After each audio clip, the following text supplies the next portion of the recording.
Police investigating the 1998 disappearance of college student Rachel Cole in Ashford, Maine, USA, believe they've finally cracked the case when a DNA match links her ex-boyfriend to a bloodstain on her jacket, found in a storage unit. The media runs with the story, the community turns against him, and even his family doubts him. But months later, forensic tests reveal details about the jacket that no one ever suspected.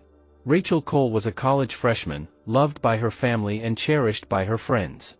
Then one rainy night in October 12, 1998, 19-year-old Rachel Cole leaves her dorm room around 8:15 p.m.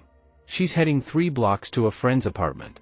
She walked into the dark and never came back. For years, her disappearance haunted this small Maine town. But when police finally found a piece of evidence, a jacket, it seemed like the mystery was solved. Only the jacket wasn't the answer. It was the beginning of a story no one saw coming. The next morning, her bag is found in a gutter just one street over. Her ID, wallet, and textbooks are still inside. No signs of a struggle and no Rachel. Ashford wasn't the kind of place where people vanished. Here, neighbors waved from porches, kids rode bikes till dark, and the ocean was the only thing that moved fast. That night all of that changed. Her parents said it felt like the world simply swallowed her. For 3 long years, the case went cold.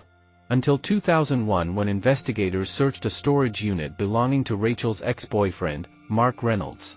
Inside, they find a green parka with Rachel's initials stitched inside the collar. A piece of her, frozen in time. Then came the bombshell, a dark stain on the sleeve. Blood. When DNA results came back, they were damning. A match to Mark Reynolds himself. For police, it was the missing piece they'd been chasing for years. For the people of Ashford, it was betrayal. Mark had been the golden boy and a notorious star of the high school football team, the kind of guy who carried groceries for the elderly. Now, he was the face of murder. Mark was arrested, charged with Rachel's murder, and paraded in front of flashing cameras. The prosecution painted him as jealous, possessive, and dangerous. But as the trial approached, a forensic discovery blew the case apart. The blood on the sleeve? Not Rachel's. Not even female. It belonged to an unidentified male and it wasn't fresh. Even stranger, microscopic fibers in the fabric suggested the jacket had never been worn outside before being placed in that storage unit. The jacket wasn't evidence, it was bait. And someone wanted Mark Reynolds to take the fall. With the case crumbling, detectives went back to the beginning. They searched every scrap of overlooked evidence. That's when a retired officer remembered a box of old VHS security tapes from a gas station near campus. One of them changed everything. 2 weeks after she supposedly vanished. She's alive, stepping into a pickup truck. The driver? Her cousin, Daniel Cole. When confronted, Daniel breaks down. He says Rachel had been hiding from an abusive relationship, not with Mark, but with someone else entirely. He was keeping her at a remote cabin upstate. But one night, Rachel tried to leave alone. Daniel claims she slipped near the riverbank and was swept away. Her body was never recovered. Whether it was an accident, or something more sinister only Daniel knows. And Rachel can't tell her side of the story. In the end, the truth was nothing like the story the evidence first told. The jacket was a lie. The blood, a distraction. Mark Reynolds, an innocent man. And the truth about Rachel Cole's final days? Lost to the currents of the Penobscot River. In Ashford, the scars remain. And for those who loved Rachel, so do the questions. We believe that every mystery holds a hidden truth waiting to be uncovered. Subscribing to The Shadow gives you exclusive access to gripping true crime stories and deep dives into the darkest secrets. Subscribe for more. In 1998, Rachel Cole vanished into the night. 3 years later her remains were found. Her cousin Mark confessed. And just like that the case was closed. But Ashford has always been a town where silence speaks louder than truth. Because hidden in the files, in the photographs, in the witness statements is something no one wanted to admit: 2 sets of footprints, a missing officer, and a town too afraid to speak. Mark Cole confessed to burying Rachel. But investigators found 2 sets of footprints at her grave. One matched Mark. The other has never been identified. That detail never made the official reports. Neighbors began whispering. One said she saw Rachel step into a dark sedan the night she disappeared. Mark didn't own a car. Another swore they saw him pacing outside his apartment the very hour Rachel was last seen alive.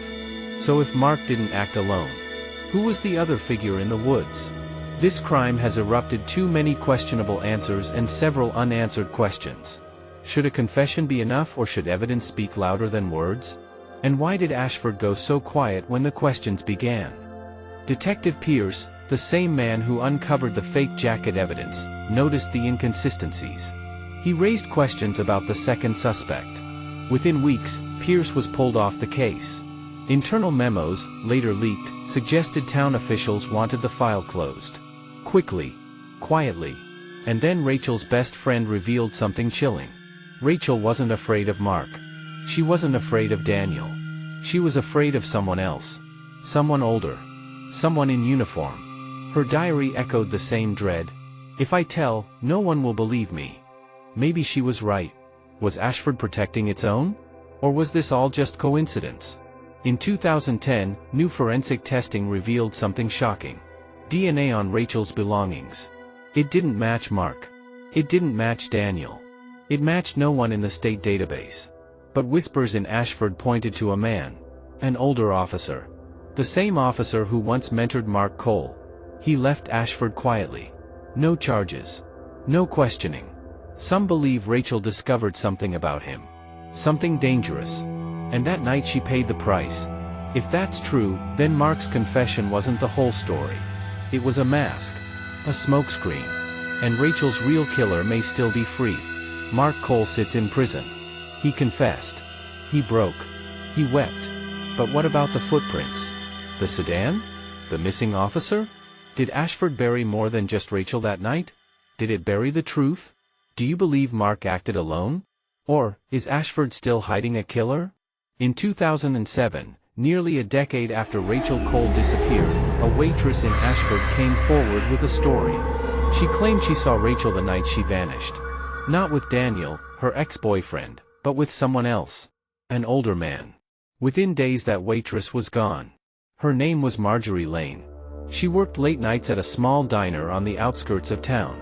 On March 15, 1998, just hours before Rachel vanished, Marjorie claimed she served her. Rachel wasn't laughing with friends. She wasn't making small talk. She was frightened. But just as her story began to circulate, Marjorie herself disappeared. Not kidnapped. Not reported missing. Her apartment was cleared out.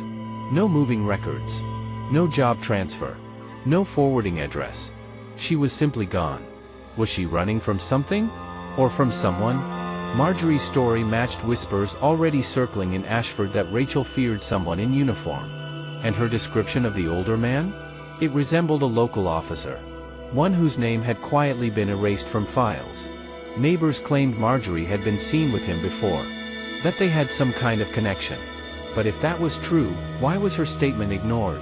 And why did a police memo, dated April 2007, include a chilling line? Potential civilian witness. Do not pursue. Why would investigators dismiss the only new lead in almost a decade? And what did Marjorie really know? Years later, a group of journalists gained access to partially redacted case files. Names were blacked out. Addresses gone. But one line remained untouched: M. Lane, waitress, credible. She wasn't dismissed. She wasn't unreliable. She was believable. So why didn't her testimony reach the courtroom? Why did she vanish right after speaking out? Maybe she was silenced. Maybe she was paid to disappear. Or maybe she was threatened by the very person Rachel feared. In Ashford, truth is a dangerous currency. Rachel Cole feared someone. Marjorie Lane claimed to see him. And now both women are gone.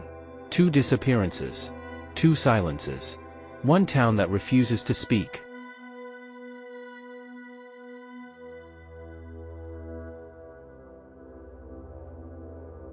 We believe that every mystery holds a hidden truth waiting to be uncovered. Subscribing to The Shadow gives you exclusive access to gripping true crime stories and deep dives into the darkest secrets. Subscribe for more.